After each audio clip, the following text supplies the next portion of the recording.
Que el Señor les bendiga a todos. Bienvenidos nuevamente a una clase más. Estamos estudiando el tema de la salvación. Amén. Y quiero iniciar como siempre haciendo un repaso de la clase anterior. ¿Se acuerdan qué aprendimos en la clase anterior? Ajá.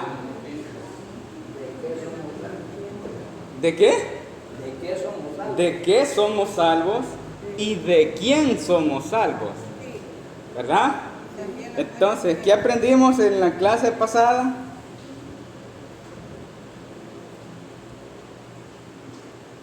Por allá atrás escuché algo con respecto a la justicia.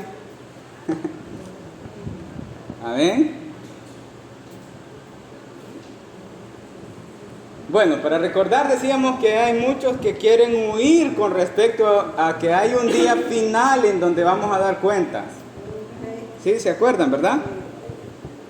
Entonces estuvimos hablando de que Dios va a juzgar a los vivos y a los muertos, a los que han sido vivificados y a los que estuvieron muertos en delitos y pecados. Amén. También estuvimos comprendiendo de que el Evangelio son las buenas noticias, pero para entender las buenas noticias hay que entender muy bien las malas noticias. Y las malas noticias es que nuestro Dios es un Dios santo y va a juzgar todas las cosas. Amén. Yo estaba hablando acerca de la justicia de Dios y decía que cuando el Señor haga su justicia, no habrá misericordia. Y una de las cosas que yo siento mucho temor y mucha tristeza hablar es con respecto a la condenación. Y estuve hablando en la clase pasada que hay muchos que enseñan que la condenación no va a ser eterna, pero eso no es lo que la Biblia dice. La Biblia dice que será eterna. Y cuando Dios juzgue ese día, no habrá juicio con misericordia. Será un juicio justo y con santidad. Y yo mencionaba de que una de las cosas que más terror me da es hablar de un Dios santo y justo. Y hablaba que cuando Dios derrama su ira, hermanos, las estrellas se caen. Los elementos ardiendo son deshechos y se desintegran. Decía que el mar y la tierra huyen de él. Cuando Dios derrama su ira, decía yo que en la palabra del Señor encontramos que hay un diluvio en donde ningún ser viviente, ninguna persona, excepto la familia de Noé, sobrevive, porque es un Dios santo derramando su ira. Cuando hablamos de un Dios santo derramando su ira, podemos ir a Israel con las 10 plagas. Podemos también verlo en Sodoma y Gomorra, en donde no hubo ninguna parte de la tierra que no fuera consumida con fuego. Ese es un Dios derramando su ira. Entonces, cuando hablamos de quién somos salvos, estamos entendiendo que es un Dios santo, justo, que no tendrá por inocente al culpable. Y eso era la clase anterior, ¿se acuerdan? Entonces yo trataba de llevar esa comprensión para que entendiéramos de qué somos salvos. Porque la palabra del Señor dice que seremos salvos de su ira. Y cuando entendemos de quién somos salvos, es que es de Dios mismo y su ira que somos salvos cuando experimentamos la salvación en Cristo Jesús. Amén. Esa fue la clase pasada. Ahora, hermanos, quiero continuar ya terminando el tema de la salvación, y voy a reafirmar que lo que vimos en la clase pasada, que el castigo es eterno, basándome en un versículo de la palabra del Señor en donde Jesús está hablando. Mateo capítulo 25, verso 46.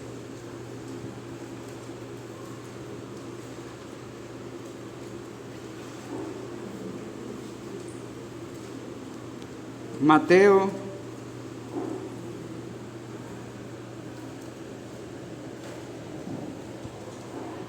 capítulo 25,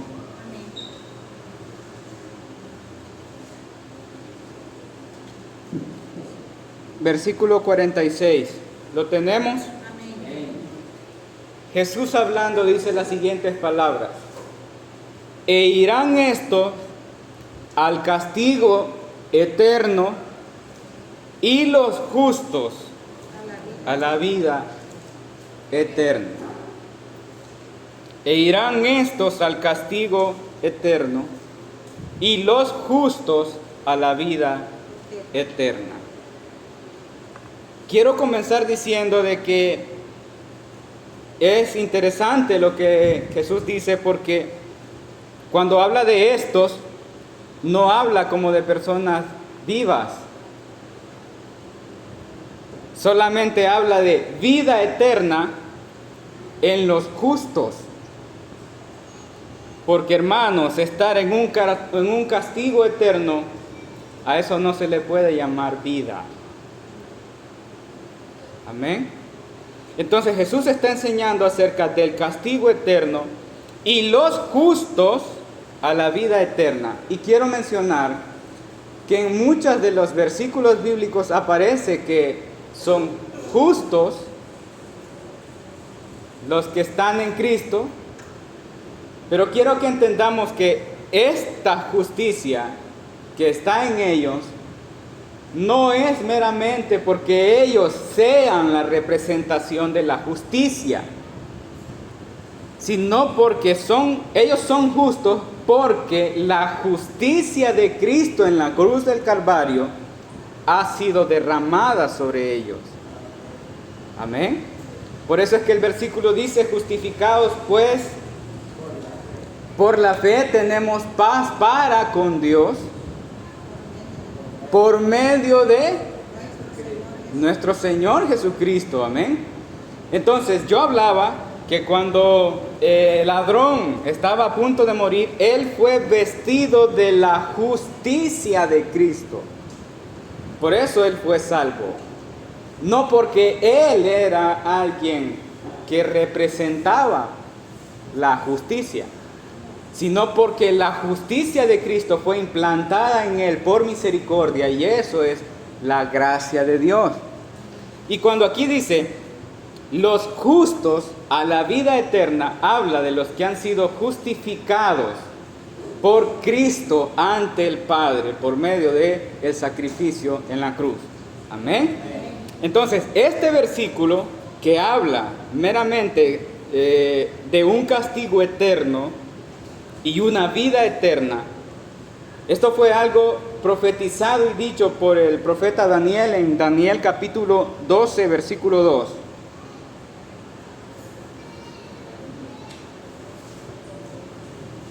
Daniel capítulo 12, versículo 2. Y muchos de los que duermen en el polvo de la tierra serán despertados, unos para vida eterna y otros para vergüenza y confusión perpetua. Perpetua y eterna es un sinónimo, hermano. Es un sinónimo. Así es que eso va a ser eterno. Gloria a Dios. Bueno, voy ya aterrizando al final de este tema. Y quiero decir que en la palabra de Dios encontramos que los apóstoles nos enseñaron a entender que tenemos una naturaleza pecadora. Somos pecadores. Amén. Amén. Somos pecadores. Y eso que nos enseñan los apóstoles es algo con lo que debemos luchar en toda nuestra vida. Yo quiero que entendamos que el objetivo de los apóstoles era que los salvos, los regenerados en Cristo, comprendieran que su salvación es extremadamente grande, hermanos. La salvación es extremadamente grande. Y quiero que entendamos que ser librados del juicio y de la ira de un Dios santo para condenación, eso es algo grande. Eso es algo muy, muy grande. Por esa razón ellos escriben vestidos del nuevo hombre, según Dios. Ninguno que milita se enreda en los negocios de este mundo. Ellos escriben para que andemos en luz como Él está en luz. Amén. El propósito de ellos es que los salvos, la iglesia amada del Señor, entendieran que nuestra salvación se debe tomar en serio. Los salvos se toman en serio su salvación. En nuestra salvación, hermanos, debemos esforzarnos en perseverar en santificación, creciendo a la semejanza de Cristo. Entender que somos salvos por gracia y que ha sido un plan soberano de Dios antes de la fundación del mundo. No se trata de entender que solo porque la salvación es así, nos sentamos y seguimos nuestra vida tranquilo y soy feliz, Cristo me salvó. No es eso lo que nos enseñan los apóstoles. La palabra del Señor dice que cuando entendemos de qué somos salvos y de quién somos salvos, debemos ocuparnos en esa salvación con temor y temblor. No es que yo solamente vengo al culto y de ahí me voy y sigo con mi vida y como todo es pura gracia, no importa cómo viva. No es así. No es el mensaje del Evangelio. Un salvo que entiende de qué ha sido salvo y de quién ha sido salvo, él va a comenzar en la gracia luchando contra esa naturaleza pecaminosa hacia la santidad. Ese es el Evangelio. Yo he escuchado decir a muchos que debemos cuidar la salvación. Y esa frase no es que esté mala. No es una frase que esté mala. Yo quiero que quede claro eso. No quiero decir que esa sea una frase mal dicha. No es así. Pero eso, hermanos, de cuidar nuestra salvación, ninguno de los apóstoles lo dijo, porque los salvos se entienden que ellos no son personas que están sentadas. Para los apóstoles hablar de un salvo, ellos saben que son personas, hermanos, que están en una guerra. Ellos están luchando contra su naturaleza de pecado. Ellos no están sentados. Por eso los apóstoles escriben, ocupaos en vuestra salvación. Cuando hablamos de cuidar algo, se trata de simplemente saber que eso es precioso, pero lo cuidamos nada más. Pero cuando se habla de ocuparse, se trata de nosotros. Se trata de velar más allá de un cuidado. Así que creo yo que la frase debemos cuidar la salvación es una definición muy pobre y no describe la suficiente seriedad con la que debemos entender la salvación. Es mucho más serio que cuidarlo. Es mucho más serio. Porque yo puedo tener este teléfono como un regalo y puedo cuidarlo. Puedo procurar que no se raye, puedo cuidar que no se me caiga, pero mi vida yo debo ocuparme en mi vida. Si yo me enfermo, por ejemplo, yo voy a ocuparme en estarme tomando el medicamento, porque es mi vida. ¿Verdad? Estoy dándome a entender que es más ocuparse que cuidar. Si yo estoy pendiente de mi vida, se trata de que eso es algo mucho más grande. El ocuparse de mi vida es algo mucho más grande que simplemente cuidarlo. ¿Me doy a entender?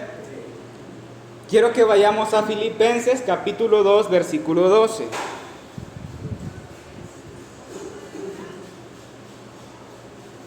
Filipenses capítulo 2.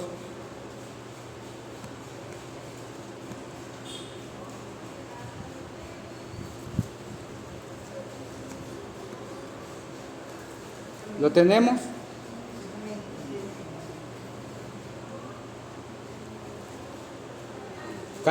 Capítulo 2, versículo 12. ¿Lo tenemos, hermanos? Dice la palabra del Señor: por tanto, amados míos, este es el apóstol Pablo, como siempre habéis obedecido, no como en mi presencia solamente, sino mucho más ahora en mi ausencia. Dice: ocupaos en vuestra salvación con temor y temblor. Ocupaos en vuestra salvación con temor y temblor.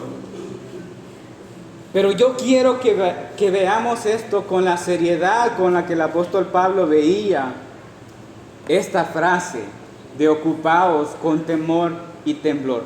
Quiero que vayamos a ver en dónde nace esta frase, de dónde proviene esa frase del apóstol cuando dice esto. Vaya conmigo a Hechos. Libro de Hechos, capítulo 9,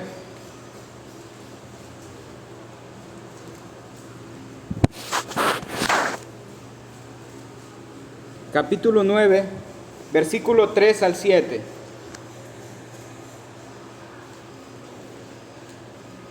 ¿Lo tenemos? Dice la palabra del Señor: mas yendo por el camino aconteció que al llegar cerca de Damasco, repentinamente le rodeó un resplandor de luz del cielo. Hechos capítulo 9, versículo 3 al 7. Amén. Versículo 4. Y cayendo en tierra oyó una voz que le decía: Saulo, Saulo, ¿por qué me persigues? Él dijo: ¿quién eres, Señor? Y le dijo: yo soy Jesús a quien tú persigues. Dura cosa te es dar coces contra el aguijón. Ve al versículo 6. Y temblando, él temblando y temeroso dijo: Señor, ¿qué quieres que yo haga? Y el Señor le dijo: levántate y entra en la ciudad, y se te dirá lo que debes hacer. Y los hombres que iban con Saulo se pararon atónitos, oyendo a la verdad la voz, mas sin ver a nadie. Yo quiero que hagamos esta relación, porque en el versículo 5 dice: ¿quién eres, Señor? Y no es Saulo que va corriendo buscando al Señor para que lo salve. No, es el Señor que se le aparece. Y estamos aprendiendo una pregunta importante, y es: ¿de quién somos salvos? Pero cuando este personaje se le aparece al apóstol Pablo, le dice Pablo: ¿quién eres, Señor? Y después de tener esa gran experiencia de poder contemplar la santidad de Dios, el versículo 6 dice: Él temblando y temeroso.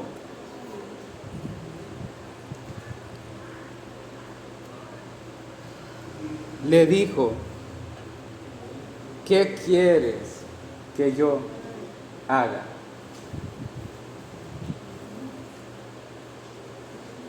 Cuando el apóstol Pablo en el versículo de Filipenses nos dice, ocupaos en vuestra salvación con temor y temblor, habla de esa experiencia.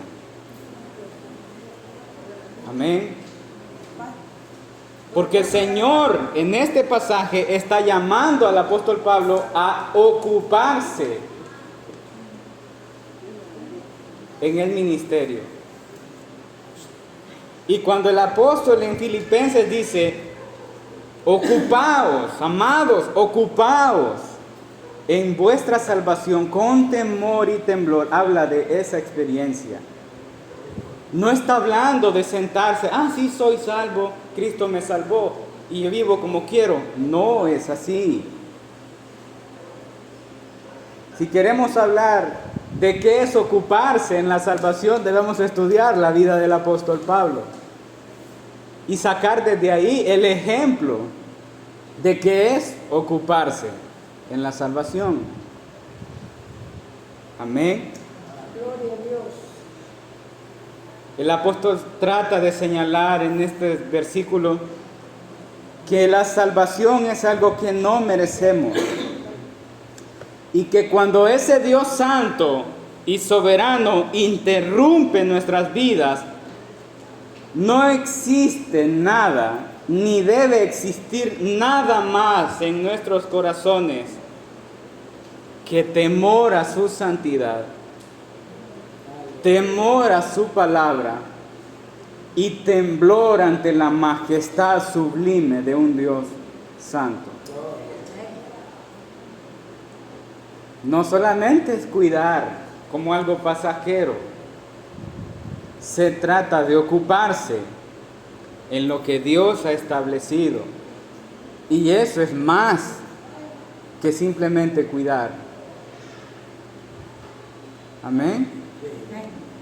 Por eso pienso que el término cuidar nuestra salvación no describe la seriedad con la que debemos tomar nuestra comprensión de nuestra salvación, porque todo el castigo justo, hermanos, todo el castigo justo, santo y vasto de la ira de Dios, de la poderosa ira de Dios, eso era para mí. Era para mí. Y Cristo la sufrió en la cruz. Por eso ellos escriben, humillaos bajo la poderosa mano de Dios. No está hablando simplemente de vivir tranquilos, porque la salvación es eterna. No se trata de eso. No es que nos enseñan los apóstoles a vivir despreocupados estando en Cristo. No es eso lo que nos enseñan. Lo que ellos tratan de decirnos es que debemos perseverar en la santidad porque estamos en su gracia. Amén. Entender que somos salvos por su gracia debería hacernos caer de rodillas todo el tiempo ante la presencia de Dios, humillados ante la grandeza de su poder y su santidad y su justicia. Cuando usted ponga a pensarse en algún momento en sus casas y esté a solas y realmente se siente y comience a evaluar su vida y sepa la cantidad de pecados que hay en su vida, y cuando entienda que debe ser castigado por cada pecado que tiene en su vida, usted sabrá lo que significa tener la sangre de Cristo sobre usted. Y cuando los apóstoles nos hablan de estar ocupados en la santidad, ocupados en la palabra de Dios, y nos alumbran a que debemos crecer en santidad, que debemos crecer hacia la conformación de la imagen de Cristo. Hermanos, entender que la gracia de Dios es un plan soberano antes de la fundación del mundo es algo maravilloso. Pero como siempre he dicho durante toda esta clase, la gracia de Dios no da libertad de pecar. La gracia de Dios nos sumerge, nos constriñe, nos hace entender que hoy en su gracia podemos crecer hacia la santificación. El único propósito de la gracia en nuestra vida es que tengamos la oportunidad de crecer a la estatura de la plenitud de Cristo. Toda la intención de nuestros padres espirituales, los apóstoles, claramente nos enseña que nuestra salvación en Cristo es la plenitud de la gracia para caminar persiguiendo y luchando por nuestra santificación. Y esa lucha de crecer en nuestra santificación, eso es ir hacia la conformación de la plenitud de Cristo. Ellos querían hacernos entender que se debe tomar con seriedad las cosas, se debe tomar con seriedad nuestra salvación. Por eso ellos escribieron que debíamos andar en luz. Y yo considero que el autor de nuestra salvación es mucho más claro y mucho más radical y mucho más severo cuando nos enseña que debemos de vivir un poco más radical que el simplemente cuidar la salvación. ¿Por qué digo esto? Vaya conmigo a Mateo, capítulo 5, 29.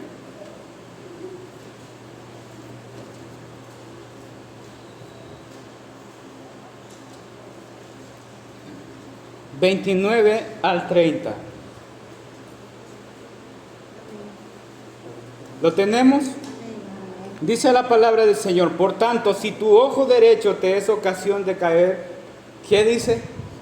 Sácalo y échalo de ti. Pues es mejor que se pierda uno de tus miembros y no que todo tu cuerpo sea echado al infierno. Y si tu mano derecha te es ocasión de caer, córtala y échala de ti, pues mejor es que se te pierda uno de tus miembros y no todo tu cuerpo sea echado al infierno. Hermanos, por esa razón pienso que el decir que debemos cuidar nuestra salvación es muy pobre. Porque Jesús está diciendo aquí, yo quiero que entendamos que el Señor Jesús está hablando de cuán abominable es el pecado ante su santidad.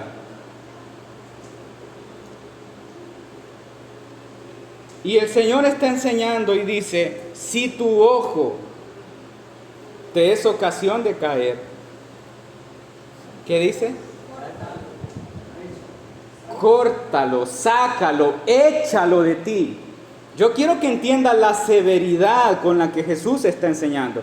No simplemente está diciendo: no, pues hoy sos cristiano, cuida la salvación congregándote. No, no es así. Jesús está enseñando: si tu ojo te es ocasión de caer, sácalo. Eso es mucha más seriedad, muchísima más seriedad. ¿Y qué quiero decir con esto? Yo me he puesto a pensar muy seriamente con respecto a esto, y hermanos, cuando veo mi vida y veo mi pecado, me harían falta ojos para seguirme sacando. Y si se trata de mi mente, ¿cuántas veces no hubiese arrancado mi mente el Señor en su santidad?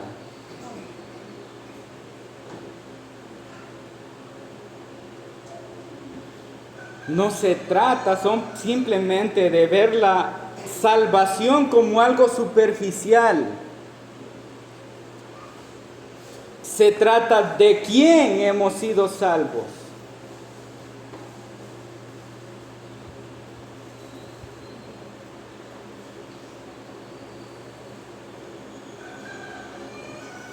Estar en la gracia de Dios es la oportunidad sublime de caminar hacia la madurez espiritual en su gracia y por su gracia. La salvación que hemos recibido es tan grande, hermanos. Es tan grande que debemos tomarla mucho más en serio que el simplemente cuidarla congregándose, que el simplemente cuidándola viniendo a un culto una vez por semana. Nuestra salvación es mucho más grande que el simplemente cuidarla orando. Nuestra salvación es mucho más grande que eso. Así que quiero culminar el tema de la salvación diciendo de que la salvación debe tomarse mucho más en serio, muchísimo más en serio, que simplemente vivir una vida piadosa. Porque el autor de nuestra salvación está siendo muy claro cuando dice, si tu ojo, si tu mano, sácalo. Es mucho más serio. Así que debemos perseguir la santificación, sabiendo que estamos en su gracia. Y si usted en un momento se examina y sabe que ha pecado contra Dios, la Biblia dice, uno de nuestros padres espirituales escribió, hijitos, si alguno de vosotros ha pecado, oh, qué maravilloso ministerio el de Jesucristo como nuestro sumo sacerdote ante el Padre. Qué maravilloso ministerio. Así que no se trata de yo y lo que yo hago para mi salvación. Se trata lo de Él y lo que Él hizo, Él hace y Él hará por nosotros. Este es el final del tema de la salvación, hermanos. Que el Señor les bendiga.